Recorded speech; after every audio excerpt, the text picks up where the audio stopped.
If you're not new to World of Tanks Blitz, you are probably aware that Wargaming is releasing between 1 and 2 premiums every single month. And even if some of them are extremely fun to play with, for example the Annihilator, most of them have a problem. They are literally copy-paste of already existing tank, either put better into the game or worse. The perfect example of that would be all the Russian premiums and tanks in general that we have access to. The T-2020 looking like the IS-3 Defender, looking like the regular IS-3, looking exactly like the premium IS-5, etc, etc. And of course, it made me realize that I had to be a video on some original premiums I would like to see in World of Tanks Blitz.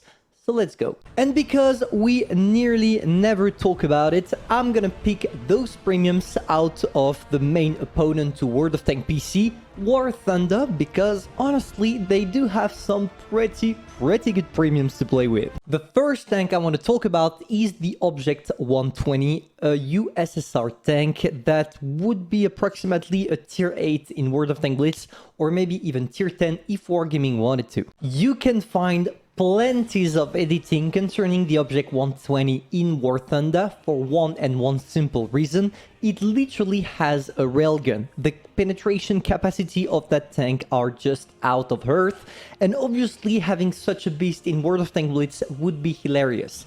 Now, of course, in order for us to work with this properly, we would have to make a choice. Is it going to be a tier 10 or is it going to be a tier 8? Because the statistics are going to be much different depending on that. Because if it was a tier 10, it would be a mix between the Grill 15 and the Hori, because it would take from the Grill 15 its armor profile, therefore no armor at all, and the penetration to the Hori. But what would make a real difference between each of those tanks? It would have a better alpha damage than the Hori, sitting at either 640 or 740 like Wargaming did with the increasal of the Object, or no, T123 alpha damage. But at the same time, if they did that, what would be the goal of the Hori in the game? It would still keep its armor while reloading faster. So in definitive, in reality, it would be an in-between between the Hori and the T123 if we put aside the armor. And for the most curious out there, the ones that still want to try the Object 120, it's going to be possible, but not in World of Tanks Blitz, neither in World of Tanks PC, but on Tank Company, because the tank is available. It's going to be a tier 8, which is the maximum tier in Tank Company, but unfortunately it's going to be a premium, so prepare your wallet. Number 2, the Centurion Mk5 AVRE. To create that tank, nothing easier. You take a regular Centurion 1, you cut off the gun, and you place instead a 152mm one. On top of that, you add some sandbags all around the tank in order to make it more armored, and bang, you get yourself an Mk5 AVRE. Of course, if this tank was to be implemented in World of Tanks Blitz, Wargaming would have a lot of work, truly a lot, because obviously this tank is popular in War Thunder for one simple reason: the game mechanisms are not the same in each game. For example, in War Thunder, if your HE is just big enough not to penetrate a tank but just to eat close to the tank you're facing, then you are gonna one-shot them, as you can see in this shot compilation with that tank. It's something that wouldn't work in World of Tanks Blitz, and if they put the tank the way it is in War Thunder, it would be totally useless. But if Wargaming tried to make something a little bit different like they did with the T-49, maybe blocking your penetration, but at least allowing you to still penetrate your opponents if you are playing sneaky, then it could be something quite interesting to see into the game. But obviously, for something like that to be implemented, Wargaming would have a lot of work, because it's just something that is unknown, considering that the vast majority of premiums already available are not facing this problem and this mechanism. But it's worth it. The best example of that is the Panzer IV Gargoyle that Wargaming allowed us to get totally for free last year. Because when you take a look at the gun, you will see that your average penetration totally sucks for a tank of that tier.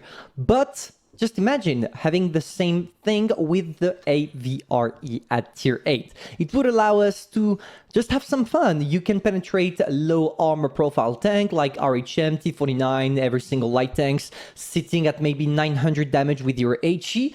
But with your AP having a bad penetration and maybe penetrating between 5 and 600 alpha damage, something like that, I don't know, that would be something really interesting I really want to see into this game. And finally, finishing the list, the tank I really want to see for one simple reason in World of Tanks Blitz is the tank B1 Tear, which is the third version of the B2 that we already have twice in World of Tanks Blitz. Here is the original design, the Panzer B1, available in Blitz as a Tech 3 tank that will allow you to get to the AMX 50B. The second one is a premium, or a collectible because it was switched from premium to collectible, and is a Panzer B2, the second version of the B1, which is basically a captured B1 by the Germans that is a little bit more armored than the original design. And finally, we have the B1 Tear, or TER, or third. That is the version that comes after the Panzer B2. And what would make it interesting is its mechanism. As I already mentioned in a video that was released not so long ago, the Panzer B2 has a real advantage over many tanks of that tier. It's always top tier. It's a mechanism that Wargaming implemented. You are always going to be top tier. You can never encounter tier 5. Obviously, if they release the Panzer B1 TER that is a better version of the Panzer B2 at tier 4, it would be problematic because obviously the tank would be too broken because it's basically this one with more armor and a better gun, which is not something needed specifically at tier 4. But what about tier 5? Just imagine if Wargaming released the Panzer TER at tier 5, not allowing you to encounter any tier 6 with the exact same capacities as the Panzer B2, but obviously higher up a little bit in order to match with the tanks of his tier. It would just be awesome because, I don't know, having the possibility of having, that's quite weird, but being able to fast fire is something, in my opinion, that a lot of people are missing out in World of Tanks Blitz. Usually, you take too much to reload, even at tier 5. And honestly, I would like Wargaming to bring back the Pew Pew gun. The guns that reload in 3-4 seconds maximum, allowing you to deal a lot of damage, but on a short period of time. Not necessarily something that will hit hard and force you to camp or wait in order for your reload to be complete before pushing.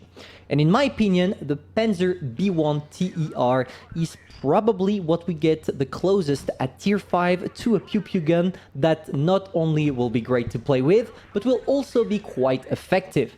Because when you take a look at the Panzer B2, currently in its category, it's just a top dealing tank. It can deal with pretty much everything and do a lot.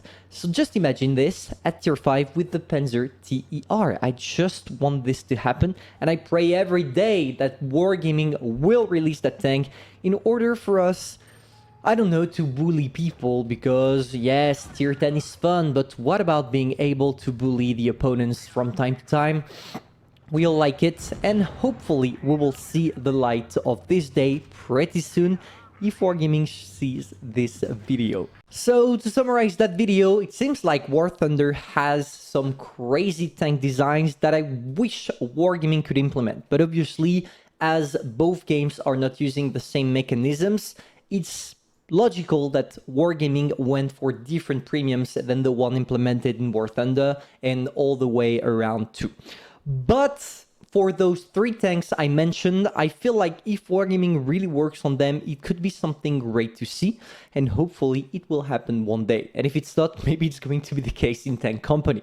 But anyway, tell me in the comments which one out of the 3 tanks we talked about is your favorite, and personally, I'm gonna see you soon for a new video. Bye!